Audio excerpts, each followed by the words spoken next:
stays healthy all season long for these Astros, TK. Thanks, Juliet. And I agree in the sense that they are going to be a little more careful with Justin Verlander, even though he is a freak of an athlete. Only appearance in his 2-year deal for the Houston Astros in 2020 and 2021. Tommy John surgery, and now returning to the Astros, and he strikes out Cesar Hernandez, throwing all strikes to the first batter he faces. West Coast now, so a lot of changes in a short amount of time.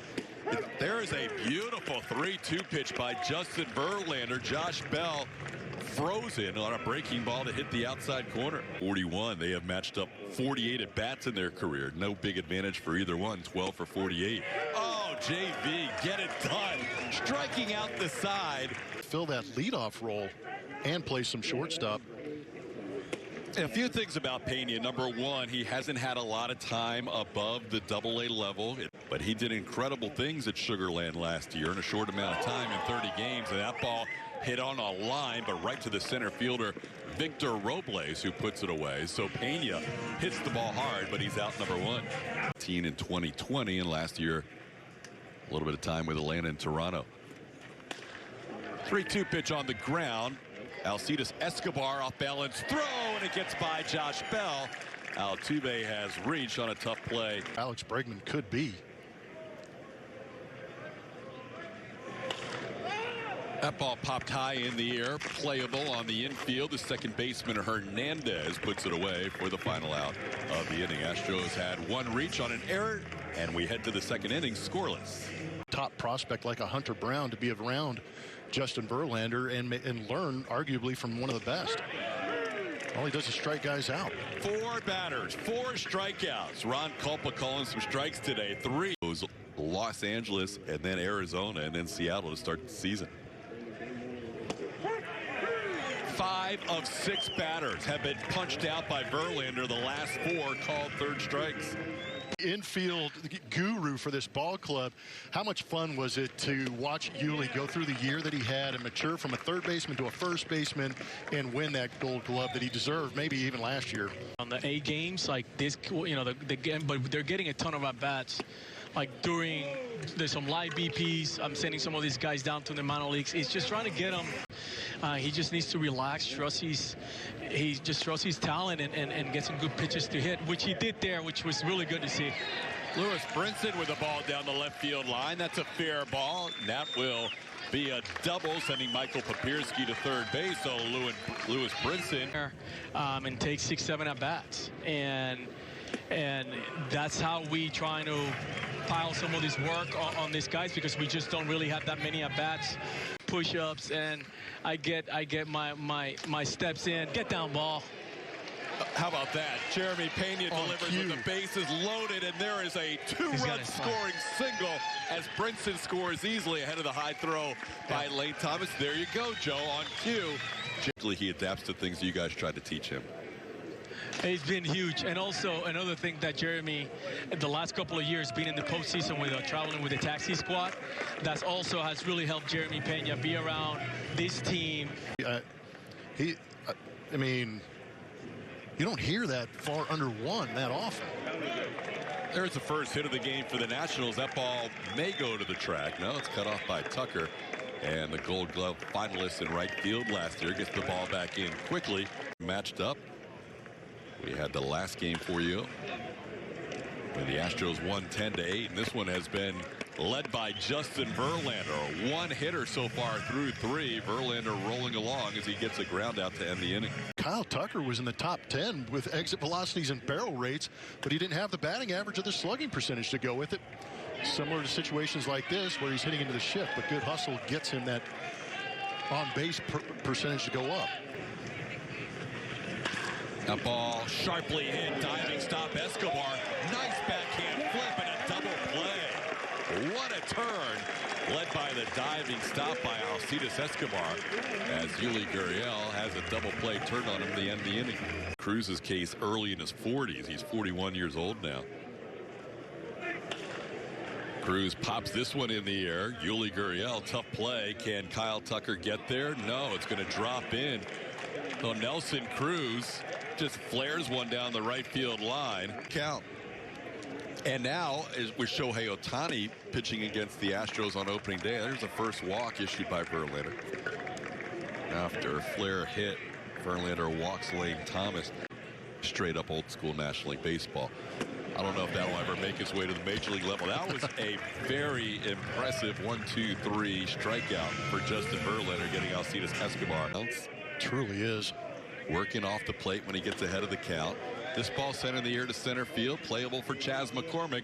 Justin Verlander, 4 shutout innings, allowing a couple of hits in 4 innings, including that flare hit by Cruz this inning. Under you, get that good feeling off the bat, carry that into spring training. Ball finds its way in between the right fielder Gerardo Parra and Victor Robles, and it drops for a hit. Well, McCormick, Julia's been catching up with Breggy. I'm not sure. There's a runner on the move, head first slide, and Chas McCormick is safe.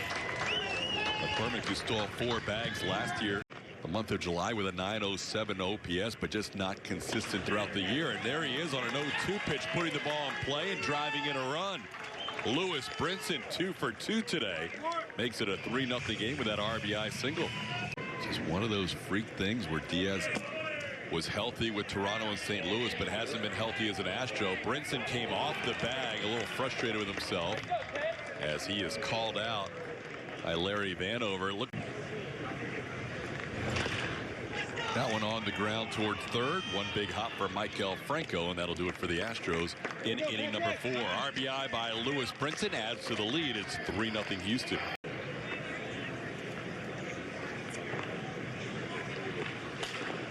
That ball is in the air the other way, and even though he is shaded towards the line and shallow, it falls in front of Lewis Brinson, so Parra ends up with a base hit. You know, he's a quick study. He's obviously a student of the game. He's also a student of his body and becoming healthy enough to go out there and play. So I think it was a combination of Justin approaching. Got him! Oh, that was a heads-up play by Jeremy Pena, and he caught Larry Vanover sleeping too.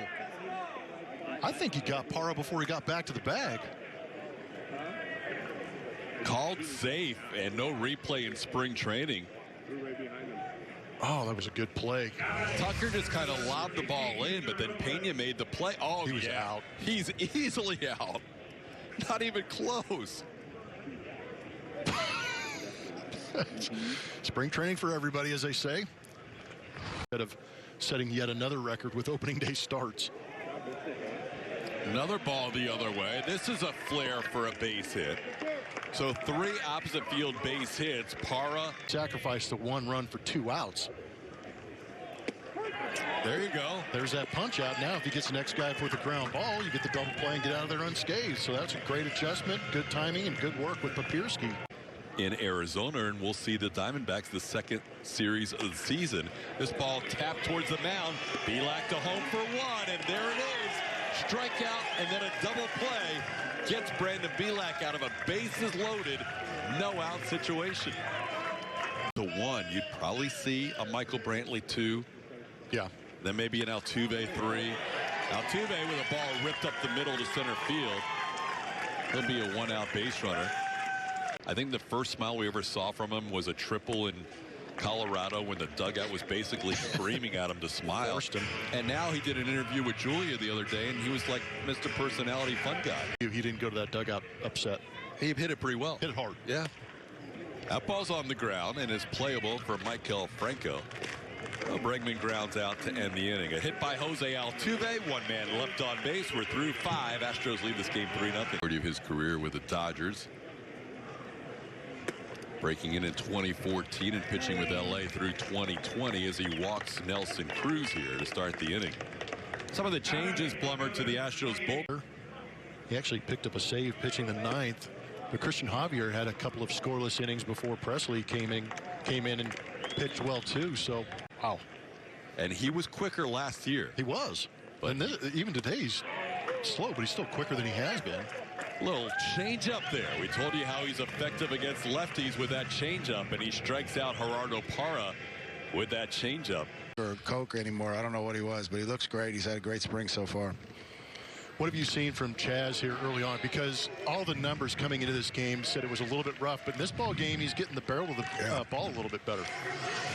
You're right, Blummy. It's incredible. The guy misses 2 seasons almost, and it looks like he's ready to run. We're not going to have time to touch Justin if this ball's caught. But Baggy, thank you for joining us. Are you going to be there at the end of the week? Because we're heading down Lever and Phillies franchise history. And that ball off the end of the bat, it is going to fall in for a base hit. Washington Nationals haven't exactly smoked the ball the last few innings.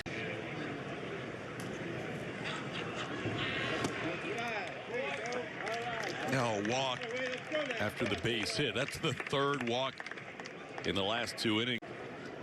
And Hector Neris would be set up guys. Pedro Baez could work into that role. This one right to Pena, steps on the bag, takes his time, turns a double play. 2nd straight time Bell is hit into an inning-ending double play. And the Astros continue to work around trouble and continue to shut out the Washington Nationals. Didn't get any ground balls over there at 3rd, so I'm going to have to talk to him about that. But overall, it was a great day. It's a great swing by Degote right there. Who else is standing out this spring? Can you think of anyone? Maybe some of the young guys? Individually and getting to know him a little bit. 3-2 pitch down low for a ball. Good take. Was a good plate appearance by Daniels as he draws the walk. Going to challenge our packing skills early, too. A couple of warm weathers before going up to Seattle. Called 3rd strike. Kessinger thought that was inside, but he's called out for the final out of the inning. So 2 left on. Got Gray Kessinger 3rd. Marty Costas is in the left. Pedro Leon is in center. And Zach Daniels in right.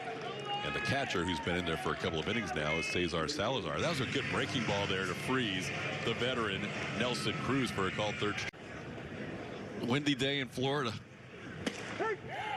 Oh, Stanek's dotting up some corners as he gets back-to-back called 3rd strikes. Wow. Oh, my goodness. What an inning for Ryan Stanek. He throws 10 pitches and strikes out 3. He was 1 pitch away from an immaculate inning. After his final year in between his junior and senior year at San Diego State, as he goes down swinging at that 3-2 pitch. You've got options to join Kyle Tucker and Michael Brantley in the outfield. That ball hit hard and it is knocked down, but no chance to make the play. Leon is going to reach. The feeling in his fingers is back to where it should be. There was just a lot going on with him injury-wise, so he's so glad that's behind him, and he's really looking forward to the future. Ended to the number 5 spot in your MLB pipeline, then all of a sudden you're excited, but because he's kind of taken his time due to injuries, and we can talk more about this next half inning, sometimes you forget about him, but he is him in the last couple of seasons due to injuries. This ball on an 0-2 pitch is flared into right field. Stop me if you heard that before. There have been a lot of flare hits from the Nationals today. Spectacular in his 1 inning of work. Also shutout innings from Bielak, Baez, and Neris.